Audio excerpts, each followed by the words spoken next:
எத்தனை தொகுதிகளில் ஜம்மு காஷ்மீரில் அங்கே போட்டியிட்டாங்க, அந்த நிலவரம் யார் யார் எங்கே போட்டியிட்டாங்க, அதில் இருக்கக்கூடிய தொகுதிகள். எஸ் சிவரஞ்சனி. கார்த்திகை செல்வன், இப்போ ஜம்மு காஷ்மீரை பொறுத்த வரைக்கும் மொத்தம் 62 தொகுதிகளில் மட்டும்தான் பாரதிய ஜனதா கட்சி போட்டியிட்டது. ஆனால் அந்த தொகுதிகளில் மொத்தம் 25 தொகுதிகளில் அது முன்னிலையில் இருக்கு. காங்கிரஸ் என்சி கூட்டணி தான் 28 தொகுதிகளில் முன்னிலையில் இருக்காங்க. இதுவே நாம இப்போ காங்கிரஸ் போட்டியிட்ட தொகுதிகளை மட்டும் பார்ப்போம் அப்படின்னா அது மொத்தமாக 40 தொகுதிகளில் காங்கிரஸ் போட்டியிட்டு இருக்கு. அதுல பிஜேபி 20 தொகுதிகளில் முன்னிலையில் இருக்கு.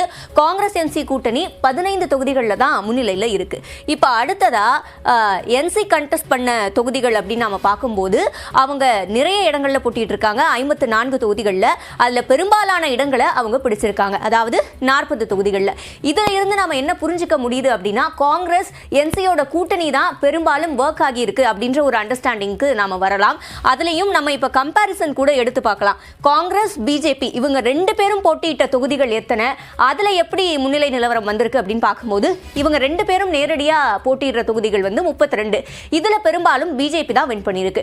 அப்ப இதுல இருந்து காங்கிரஸ் என்சி கூட்டணி தான் பெருமளவுக்கு ஒர்க் ஆயிருக்கு அப்படின்றத புரிஞ்சுக்க முடியுது கார்த்திகை செல்வன்.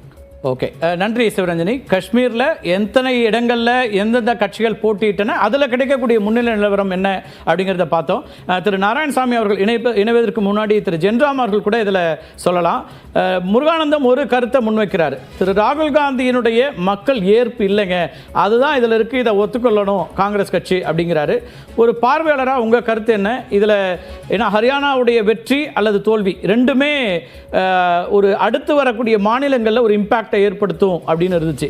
ஜம்மு காஷ்மீரில் நிச்சயமாக இந்தியா கூட்டணிக்கான ஆட்சி என்பது அமைந்தாலும் ஹரியானா 5 ஆண்டுகள் 10 ஆண்டுகள் ஆட்சி பொறுப்பில் இருந்த பிஜேபி மீண்டும் ஆட்சி பொறுப்புக்கு வருதுன்னா அது காங்கிரஸ் தலைவர் ராகுல் காந்தியோடைய தோல்வி அப்படிங்கிறாரு. நீங்க எப்படி அதை பார்க்குறீங்க?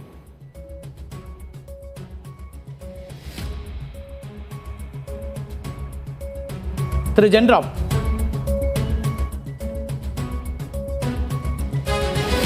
திரு பாலச்சந்தர் அவர்கள் கூட இதில் கேட்கலாம். திரு பாலச்சந்தர், உங்களோட பார்வை என்ன? முருகானந்தம் ஒரு கருத்து முன்வைக்கிறாரு.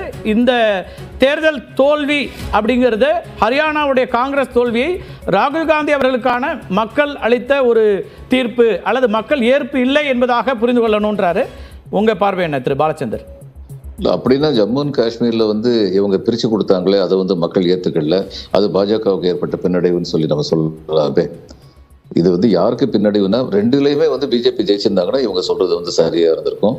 அதுக்கப்புறம் ஹரியானால ஒரு எங்கேயுமே ஒன்றிய அரசுலயும் அவங்க ஆட்சியில் இல்லை, காங்கிரஸ் ஹரியானாலும் ஆட்சியில் இல்லை. அந்த நிலைமையில இந்த அளவுக்கு ஒரு முக்கியமான செய்தியை நம்ம பார்க்கிறோம் சார். இந்த செய்தி என்ன மாற்றத்தை உண்டாக்கும் தெரியாது, ஆனால் இப்போதைக்கு இன்னும் எண்ணப்பட வேண்டிய சுற்றுகள் அதிகம் இருக்கக்கூடிய சூழல்ல ஹரியானால பாஜக முன்னிலையில் உள்ள 10 தொகுதிகளில் 3000 வாக்குகளுக்கு குறைவான வித்தியாசம் இருக்கிறது அப்படிங்கிறத பார்க்கிறோம். தற்போதைய நிலையில கிட்டத்தட்ட ஹரியானாவை பொறுத்த வரைக்கும் வாக்கு எண்ணிக்கை தொடங்கி பாதிக்கும் மேற்பட்ட இடங்கள்ல அந்த வாக்குகள் எண்ணப்பட்டிருக்கின்றன. அப்படி வரக்கூடிய சூழல்ல ஏன்னா நிறைய தொகுதிகளில் அங்கே 13 16 18 சுற்றுக்கள் வரை கொண்டதாக இருக்கு. 19 சுற்றுக்கள் அதிகப்படியாக இருக்கக்கூடிய இடத்துல 3000 வாக்குகளுக்கு குறைவான வித்தியாசத்தில் பிஜேபி முன்னிலை வைக்கிறது அப்படிங்கிறத பார்க்குறோம். இது ஏதாவது ஒரு வகையில் மாற்றத்தையோ நம்பிக்கையோ கொடுக்கக்கூடியதாக மாறுகிறதா? அப்படி இருந்தாலும் கூட பிஜேபி 49 இடங்களில் இப்போ முன்னிலை, அந்த 10 குறைச்சாலும் 39 இடங்களில் பிஜேபி முன்னிலை என்பதாக வரும். ஆனால் அது யாருக்கு போகுதுங்கிறதுலேருந்து ஒரு கணக்கு இருக்குது. ஒருவேளை அது காங்கிரஸுக்கு வந்தால் காங்கிரஸ் 45 என்பதாகவும் வரலாம். ஆனால் ரொம்ப ரொம்ப தின் மார்ஜின். இதில் நம்ம கடைசி சுற்று வரைக்கும் எந்த முடிவுகளுக்கும் வர முடியாது. இதை எப்படி பார்க்குறீங்க பாலச்சந்தர்? எஸ், நான் ஏற்கனவே சொன்னேன், காங்கிரஸ் ஏற்கனவே பெற்ற 35லேருந்து அவங்க ஒன்று கூட இழக்க மாட்டாங்க அப்படிங்கிறது தான் என்னுடைய நம்பிக்கை. ஆனால் பிஜேபி ஏற்கனவே உள்ள லீடிங்கில் 3 அல்லது 4 அவர்கள் இழப்பதற்கான வாய்ப்புகள் இருக்குன்னு சொன்னேன். 10ல் 3000 குறைஞ்சிருக்குன்னு சொல்கிறீங்க. நாங்கள் கவுண்டிங் பண்ணியிருக்கோம். கவுண்டிங் பண்ணும்போது என்ன ஆகும்னா, எந்த ஏரியாவை கவுண்ட் பண்ணுறோங்கிறது முக்கியம். சில சமயங்களில் 3-4 ரவுண்டு ஒரு கட்சியுடைய டாமினன்ட் இடத்தையே கவுண்ட் பண்ணிக்கிட்டு இருப்போம். அப்போ அவங்க ரொம்ப லீடிங்கில் இருப்பாங்க. அதுக்கப்புறம் நிலைமை அப்படி மாறும் இன்னொரு இடத்துக்கு போகும்போது. அதனால இதில் இந்த 3000 ஓட்டு வித்தியாசத்தில் இருக்காங்கன்னா என்னன்னா அடுத்து எண்ணப்படுகின்ற ஸ்டேஷன்ஸ் வந்து போலிங் ஸ்டேஷன்ஸ் வந்து யார் வந்து இதுக்கு முன்னாடி வந்து அதிக வாக்குகள் வாங்கியிருந்தாங்க, ரீட்டைன் பண்ணியிருந்தாங்க அப்படிங்கிறது நமக்கு முக்கியம். அந்த அந்த ஃபிகர் வந்து நம்மகிட்ட இப்போ கிடையாது. ஆனால் பொதுவாக பார்க்கும்போது இந்த 3000ங்கிறது ரொம்ப பெரிய மார்ஜின் கிடையாது.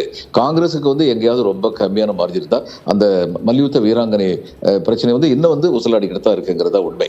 ஆக மொத்தம் வந்து பிஜேபி வந்து ஒரு 3-4 இடங்கள் இழக்கும், அதுக்கு மேலே இழக்காதுன்னு நினைக்கிறேன். ஆட்சி அமைக்கக்கூடிய வாய்ப்பு வந்து பிஜேபிக்கு தான் அதிகமாக இருக்கு அப்படின்னு சொல்லி நினைக்கிறேன். ஏன்னா இந்த எஸ்சி வாக்குகள், ஜாட் வாக்குகள் இதை பற்றிலாம் பேசணும்.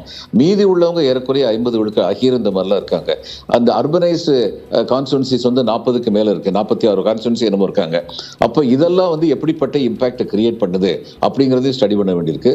காங்கிரஸ் வந்து அர்பன் ஏரியாவில் கான்சென்ட்ரேட் பண்ணின நேரத்தில் அவங்களுடைய ரூரல் ஏரியா கொஞ்சம் ஏரியா அவங்க கையை விட்டு போயிருக்கு அப்படிங்கிறத காங்கிரஸ் வந்து தெரிஞ்சுக்கணும். அதே மாதிரி இவங்க எதிர்பார்த்த அளவுக்கு இவங்க வந்து பட்டியலத்தை சேர்ந்தவங்களையும் பிற்படுத்தவர்களையும் தங்கள் பக்கம் வந்து ஏற்க முடியவில்லை அப்படிங்கிறது இப்போ உள்ள ட்ரெண்ட்ல இருந்து தெரிஞ்சுக்கிறோம் நம்ம. அவ்வளவுதான். ஓகே ஓகே பேசலாம். திரு ஜென்ராம், உங்க இணைப்பு கிடைச்சிருக்கும் நினைக்கிறேன். திரு முருகானந்தம் குறுக்கிட வரும். எஸ் திரு முருகானந்தம்.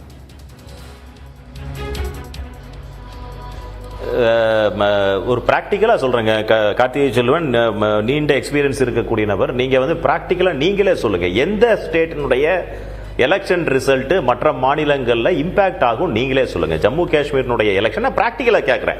ஜம்மு காஷ்மீருடைய எலெக்ஷன் ரிசல்ட்டு அடுத்த மாநிலங்களில் இம்பேக்ட் ஆகுமா, அல்லது ஹரியானாவுடைய ரிசல்ட்டு மற்ற மாநிலங்களுக்கு இம்பேக்ட் ஆகுமா அப்படிங்கிறது. அது அந்த பர்ஸ்பெக்டிவ்ல உள்ள போனீங்கன்னா ஹரியானாவுடைய வெற்றி 3வது முறையாக பெறக்கூடிய வெற்றி மிகப்பெரிய வெற்றியாக பாரதிய ஜனதா கட்சி கருதுகின்றது. அதனுடைய பாதிப்பு பெரிய அளவில் காங்கிரஸ் கட்சிக்கு வந்து சேரும் அடுத்து வரக்கூடிய தேர்தல்களில். இதை நீங்கள் முக்கியமாக நீங்கள் கருத்தில் கொள்ள வேண்டும். இந்த விஷயத்தை நீங்க மிஸ் பண்றீங்க. ஓகே ஓகே இது வந்து ஜம்மு காஷ்மீரோடைய இம்பேக்டை விட ஹரியானா இம்பேக்ட் தான் நீங்கள் வந்து டெல்லிக்கும் மகாராஷ்டிராலையும் எதிரொலிக்கும் அப்படிங்கிறீங்க. ஒட்டுமொத்தமாக எல்லாமே இந்தியாவுடைய மாநிலங்கள் தான். மாநிலங்களில் எங்கெங்கே ஆட்சி அமைக்கிறார்கள் அப்படின்னு தானே அதை பார்க்க வேண்டியிருக்கும். அதை ஜம்மு காஷ்மீரை தனியாகவே பார்க்குறதே முதல்ல அது சரியான அணுகுமுறையா? அது ஒரு தனி மாநிலம், அது இந்தியாவுடைய பார்ட் ஆஃப் ஒரு ஸ்டேட் தானே ஜம்மு காஷ்மீர். சொல்கிறேங்க நான் நீங்கள் நாங்க பிஓகேவே பார்ட் ஆஃப் இந்தியான்னு சொல்றவங்க, நாம எல்லாரும் அப்படிதான் சொல்றோம். நான் எதையுமே பிரிச்சு பார்க்கல. நான் வந்து பொலிட்டிக்கல் நாம தாங்க கார்த்திகை செல்வன். அது வந்து நான் வந்து ரொம்ப ஆக்கப்பூர்வமா சொல்றேன்.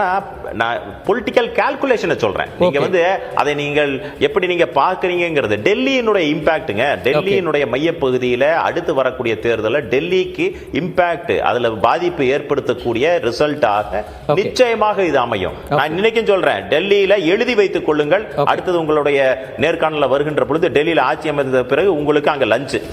ஓகே, அதெல்லாம் நம்ம வந்து நீங்க முடிவு பண்ணலாம். நான் வர இன்னும் மற்ற இந்த ஒரு முறை இந்த எண்ணிக்கையை நம்ம பார்த்துடலாம்.